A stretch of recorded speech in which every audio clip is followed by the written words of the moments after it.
ಅಪ್ಪಯ್ಯ ಈ ನ್ಯಾಯ ಪಂಚಾಯತಿ ಎಲ್ಲ ಯಾಕಪ್ಪಯ್ಯ?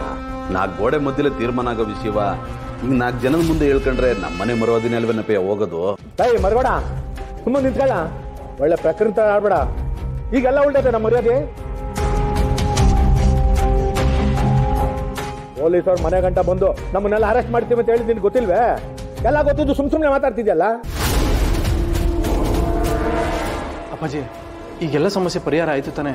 ಇದೆಲ್ಲ ಬೇಕಾ? ಏನು ಪರಿಹಾರ ಆಗ್ಲಿಲ್ಲ ಕಣೋ. ಬೂದಿ ಮುಚ್ಚಿದ ಕೆಂಡದ ತರ ಈಗಲೂ ಹಾಗೆ ಇದೆ. ಇದನ್ನ ನಾವು ಪೂರ್ತಿ ಆರಿಸ್ಬೇಕು, ಇಲ್ಲ ಅಂದ್ರೆ ಅದು ನಮ್ಮನ್ನೇ ಸುಟ್ಟಾಕ್ಬಿಡುತ್ತೆ. ಯಾಕವ ಹಿಂಗೆಲ್ಲ ಹೇಳ್ತಿದ್ಯೆ? ಮೇಡಮ್ ಅವ್ರು ತಪ್ಪಿಲ್ಲ ಅಂತ ಅವ್ರು ಹೇಳ್ತಿದ್ರು, ಅವ್ರದೇ ತಪ್ಪು ಅನ್ನೋ ತರ ಯಾಕೆ ವಾದ ಮಾಡ್ತಿದ್ಯೆ? ಸುಮ್ಮನೆ ನಿಂತ್ಕೊಳ್ಳ. ಎಲ್ಲ ಗೊತ್ತಿರೋ ತರ ಮಾತಾಡ್ಬೇಡ.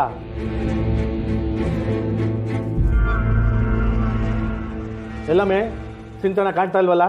ಅವಳು ಈಗಾಗಲೇ ತುಂಬಾ ನೊಂದ್ಕೊಂಡಿದ್ದಾಳೆ. ಈ ಪರಿಸ್ಥಿತಿಯಲ್ಲಿ ಇಲ್ಲಿಗೆ ಬಂದ್ರೆ ಇನ್ನೂ ನೊಂದ್ಕೊಳ್ತಾಳೆ. ಅದಕ್ಕೆ ರೂಮಲ್ಲೇ ಇರು ಅಂತ ಹೇಳಿದೆ ರೀ. ಒಳ್ಳೆ ಕೆಲಸ ಮಾಡದೆ ಬಿಡು. ಇದನ್ನೆಲ್ಲ ನೋಡೋ ಕರ್ಮ ನಮಗಂತೂ ಅದೇ. ಪಾಪ ಇಂಥ ಪರಿಸ್ಥಿತಿಲಿ ಅವಳ್ಯಾಕೆ ಇದನ್ನೆಲ್ಲ ನೋಡ್ಬೇಕು? ಅಣ್ಣ, ಇನ್ನ ಎಷ್ಟೊತ್ತು ಕಾಯೋದು? ಪಂಚಾಯಿತಿ ಶುರು ಮಾಡೋಣವೇ? ಆಗ್ಬೋದು, ಶುರು ಹಚ್ಕೊಳ್ಳಿ.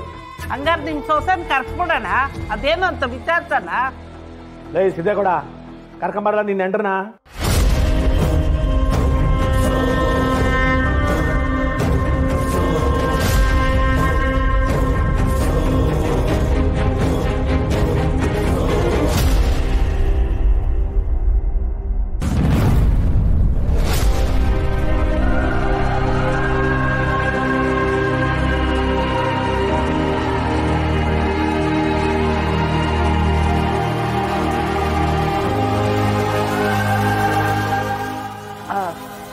ಇವರೇ ಭಾವನಾ ಅಂದ್ರೆ ಸಿದ್ದು ಅವ್ರ ಹೆಂಡತಿ.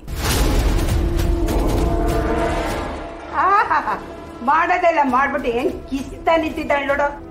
ನಿನ್ ಜನ್ಮಕ್ಕೆ ಮಾನ ಮರ್ಯಾದೆ ಅನ್ನೋದೇ ಇಲ್ವಾ ನಿಂಗೆ?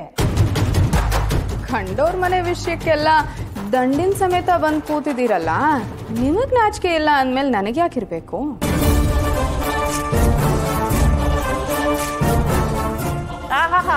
ನೋಡಕ್ಕೆ ಗಿಳಿಯಂಗಿದ್ರು ಅದ್ದಿನ ತರ ಮಾತಾಡ್ತೀಯಾ? ನಮ್ಮ ಅಣ್ಣನ ಮೇಲೆ ಏನಕ್ಕೆ ಕಂಪ್ಲೇಂಟ್ ಕೊಟ್ಟೆ ನೀನು?